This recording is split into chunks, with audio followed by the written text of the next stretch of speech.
Laidą remia Šiaulių techninių apžiūrų centras. Jei abejojate dėl savo automobilio, atvykite pas mus.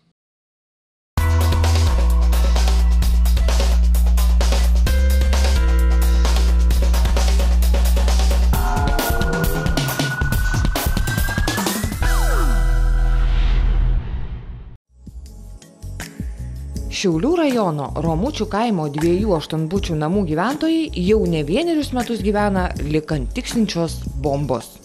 Šių namų rūsiai apsemti. Tose gyvena muselė šudinė skraida. Daugiau net nežinau, ką čia pasakyti. Jau senai taip vyksta. Kiek metų gyvenam? Mes gyvenam labai daug jau. Su vaikais jau 10 metų jau. Kenkia ir sveikatai kiekvienam juk čia. Dabar jau kvapo nebėra, taip pareidavai, tai nuose užsikiši praeini tik tais. Baisi tikrai situacija, jau baisi. Grįžkime į praeitį. Šiuose daugiabučiuose užaugo ne viena karta, tačiau apsemtų rūsių problema atrodo amžina. Ir tuomet ir dabar jie pilni vandens ir nuotekų. Štai kodėl aplink skraido musės, nosį riečia nemalonūs kvapai. Kada buvo tarybinis, tada traukdavo tuos vandenius normaliai, kas biški sugesdavo, tvarkydavo, o paskui, kai pasibaigi tarybinis, buvo bendrovė dar biški trauki, o kai pasibaigi bendrovė, tada iš viso nebetrauki nieks. Pradėjo bėgti visas tos fekalijas ir pribėga pilns paplūda, paskui buvo pratrūkė tie vamzdžiai, tai toks celkus gintars lipa su padanga per tą visas fekalijų tą duobę ir užtaisė ten, užriša su guma tą vamzdį. Nu jau, o paskui jau čia pradėjau kryžiaus kelius mindyti, nes pas mane būtė už vis blogiausia padėtis, pradėjo visas sienas baisiausiai pelyti, nes po mano būtų yra visas tos fekalijas buvo. Nu, jį pradėjau eiti seniūniją, seniūnė sako, nu tai kaip nors patys, dėkitės pinigus, rinkitės, tvarkykitės, juk ne mes jums tuos vamzdžius nudaužėm. Iš tiesų, seniūnė lyg ir teisi. Tačiau ši problema patiems gyventojams pasirodė sunkiai įveikiama. Mes kreipėmės į kaimo seniūnę. Vienu žodžiu, jie ten pradėjo tos reikalus spręsti. Atvykus buvo ir Seimo narė Baškienė. Nu tai paskui atvažiavo ar komunalinė ten tie atstovai ir paskui šitas kaip... daktaras iš higienos centro, sako, nieka kita neišeina, reikia dėti baudas. Sakom, iš kur mes tas baudas mokėsim, jeigu mes gyvenam iš invalidumų, iš socialinių pašalpų. Higienistai, matydami išties sudėtingą situaciją, liepė gyventojams išsikelti. Tačiau žmonės nepanoro palikti savų namų. Vėliau pas mumis atvyko Andriulis Linas, jisai mums patarė raštiškai kreiptis, kad tiesiog būtų ir seniūniai būtų lengviau, kad kažkur galėtų parodyti tos mūsų vienu žodžiu tą prašymą, ir jis mums padėjo tą prašymą parengti.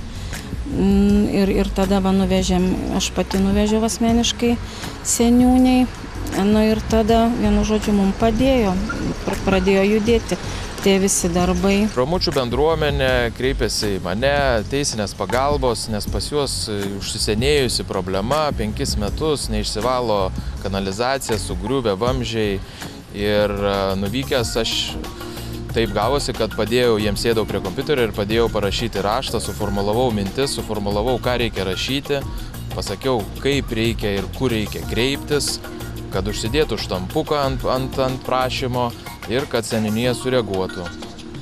Ir dabar aš kaip žinau, mano žiniomis, jau seniūnija pradėjo tvarkyti jų problemą, kuri 5 metus buvo nesutvarkyti. Taigi, po oficialaus gyventojų prašymo ledai pajudėjo. Tai paskui atvažiavo valdžia, tai pravalė visus tus čia kanalizaciją, visą tą pragrandį.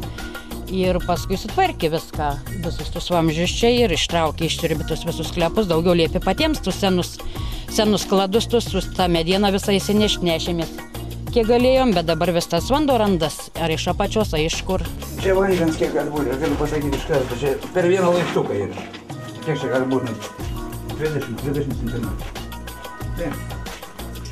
Čia dar vienas laiptuks yra, toks pat kaip ir ta šitai. Čia yra apsemta. Bet čia jau nebėra tiek, kiek kadaise buvo. Problema labai sena. Žmonės patys nesustvarko vamzdynų, ir leidžia savo fekalijas į sklepus. Čia pradžia didžiulė. Tada buvo prašyta savivaldybės paramos, Kuršėnų vandenys išsiurbė. Jų sklepus išvalė ir dabar yra sudarytos sutartys su gyventojais, jiems pastoviai traukiamas vanduo, nebent dabar padidėjo lietaus vandens, gal pribėgo nuo lietaus, tačiau jau traukiama tvarkingai ir problema jau turėtų būti išspręsta.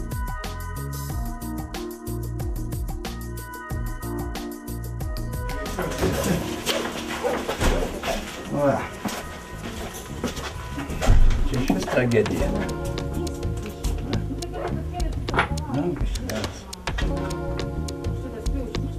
Čia nebaigi ištraukti. Kur išeiti? Nes negali, čia žmonės negali įeiti iš vis. Nieko. Ten toliau, tai iš viskas ten benas.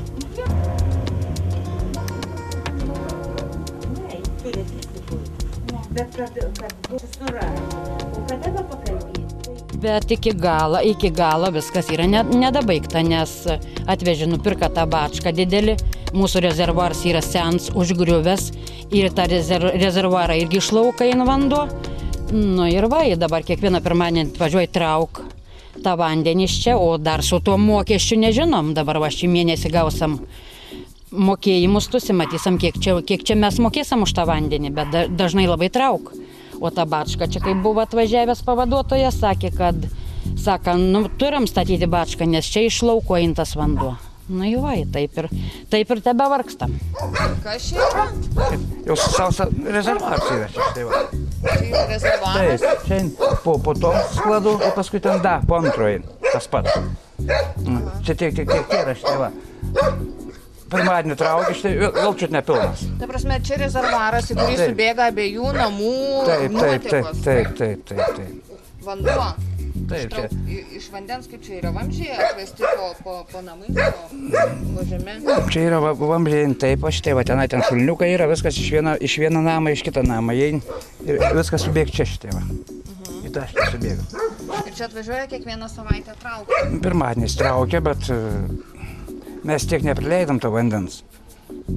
Rimtai, mes tiek neprileidom, kiek iš Lietuvos vanduo pribėgo.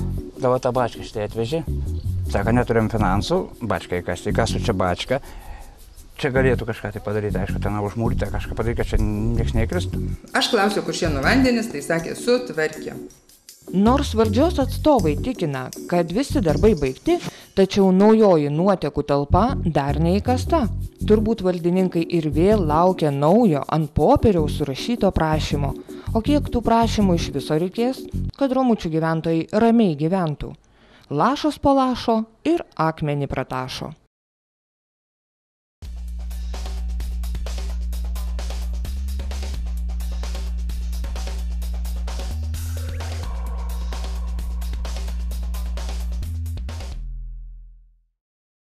Laidą remia Šiaulių techninių apžiūrų centras. Jei abejojate dėl savo automobilio, atvykite pas mus.